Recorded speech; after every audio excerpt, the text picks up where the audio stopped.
హిందీ వైపు నుంచి వచ్చిన భారీ వెబ్ సిరీస్ లో పాతాల్లోక్ ఒకటి.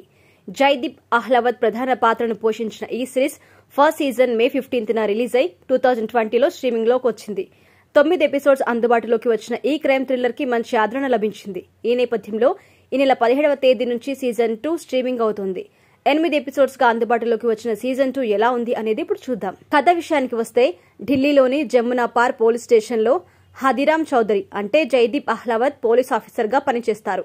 తనకి ఏది కరెక్ట్ అనిపిస్తే అది చేసేయడం అతనికి అలవాటు. ఆ ప్రయత్నంలో అతడు ఒక్కోసారి రూల్స్ కూడా బ్రేక్ చేస్తూ ఉంటాడు. అందువల్ల పై అధికారులకు అతని విషయంలో కాస్త అసహనంతో ఉంటారు. ఒక రోజున గీతా పాశ్వాన్ అనే ఒక యువతి స్టేషన్కు వస్తుంది. కొన్ని రోజులుగా తన భర్త రఘు పాశ్వాన్ జాడ తెలియడం లేదు అని కంప్లైంట్ చేస్తుంది. అదే సమయంలో నాగాలాండ్ కి చెందిన జోనాథన్ ధామ్ అనే ఒక రాజకీయ నాయకుడు ఢిల్లీ వస్తాడు. స్టార్ హోటల్లో బస చేసిన అతనిని అత్యంత దారుణంగా ఎవరో హత్య చేస్తారు. దాంతో ఈ 2 కేసులను ఛేదించాల్సిన బాధ్యత హదీరాంపై పడుతుంది. ధామ్ హత్య కేసుకి సంబంధించిన విషయంలో వారికి రోజ్ లిజోపై అనుమానం వస్తుంది. ధామ్తో పాటు ఆమె మూలాలు కూడా నాగాలాండ్లో ఉన్నట్టుగా వారు గుర్తిస్తారు. రోజ్ లిజోతో రఘు పాశ్వాన్ కి సంబంధం ఉంది అనేది నిర్ధారణకొస్తారు. ధామ్ మర్డర్ కేసు విషయంలో హదీరాంకి పై అధికారిగా ఇమ్రాన్ అన్సారీ ఉంటాడు. ఈ కేసు విషయంలో తనతో కలిసి పనిచేయడానికి ఆయన హదీరాంను ఎంచుకుంటాడు. రోజ్ లిజో కోసం ఇద్దరు కలిసి నాగాలాండ్ బయలుదేరుతారు. ధామ్ హత్య పట్ల అతని కొడుకు రూబెన్ చాలా ఆవేశంతో ఉంటాడు. అలాంటి సిచ్యువేషన్లో హదీరాం అన్సారీ ఆ నేలపై అడుగు పెడతారు. వాళ్ళకి అక్కడ ఎలాంటి అనుభవాలు ఎదురవుతాయి? రోజ్ లిజో ఎవరు?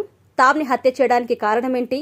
ఆమెతో రఘు పాశ్వాన్ కి ఉన్న సంబంధం ఏంటి అనేదే మిగిలిన కథ. ఇక విశ్లేషణ విషయానికొస్తే పాతాల్లోకి ఒక కొత్త కథతో మొదలవుతుంది. ఒక రాజకీయ నాయకుడి మర్డర్ కేసు, ఒక సాధారణ వ్యక్తి కనిపించకుండా పోయిన కేసుతో ఈ సీజన్ మొదలవుతుంది. ఈ 2 కూడా ఒకదానితో ఒకటి పొంతన లేనట్టుగా కనిపించే కేసులు. అలాంటి కేసుల్ని పోలీస్ ఆఫీసర్ హదీరాం ఎలా ఛేదించాడు? ఆ 2 కేసుల మధ్య ఉన్న సంబంధం ఏంటి అనే దిశగా దర్శకుడు ఈ కథ అల్లుకున్నాడు. సీజన్ 1లో కథ అంతా ఢిల్లీ నేపథ్యంలో కొనసాగుతోంది.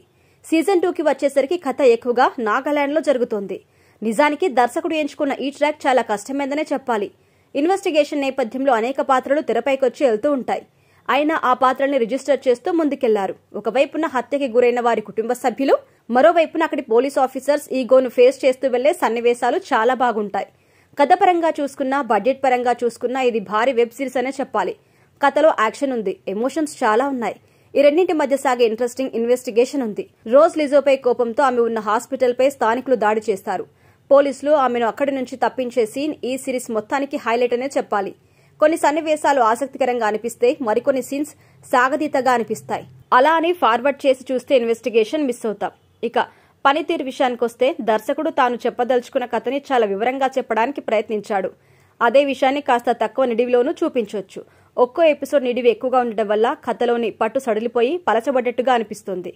ఇక స్క్రీన్ ప్లే మరింత ఇంట్రెస్టింగ్ గా అనిపించేది. నిర్మాణ పరంగా ఈ సిరీస్ కి వంక పెట్టాల్సిన అవసరం లేదు, బాగానే ఖర్చు పెట్టారు. ఒకవైపున ఇన్వెస్టిగేషన్ పరంగా పరిగెడుతూ మరోవైపున పోలీస్ ఆఫీసర్లోని మానవీయ కోణాన్ని ఆవిష్కరిస్తుంది.